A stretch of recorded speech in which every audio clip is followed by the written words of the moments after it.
ইসলামের শান্তির সুমহান বার্তা পৌঁছানোর লক্ষ্য নিয়ে ১২ লাখ কোরআন শরীফ বিতরণ করবে সৌদি আরব। বুধবার মধ্যপ্রাচ্য ভিত্তিক সংবাদ মাধ্যম আরব নিউজের এক প্রতিবেদনে বলা হয়, যুবরাজ মোহাম্মদ বিন সালমান এই বিশাল উদ্যোগটির অনুমোদন দিয়েছেন। প্রতিবেদনে বলা হয়, বিশ্বের ৭৯টি ভাষায় অনুবাদকৃত কোরআন শরীফগুলো ইসলামিক ও সাংস্কৃতিক কেন্দ্রগুলোর পাশাপাশি সৌদি আরবের বিদেশি দূতাবাসগুলোতেও পাঠানো হবে।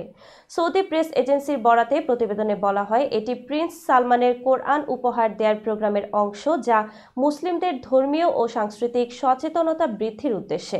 এ বিষয়ে সৌদি ইসলাম বিষয়ক মন্ত্রী আব্দুল লতিফ আল আশেখ প্রিন্স সালমানের প্রতি কৃতজ্ঞতা জানিয়ে বলেন, প্রিন্স সালমান বিশ্বের সব মুসলিমের প্রতি তার দায়িত্ব পালন অব্যাহত রেখেছেন।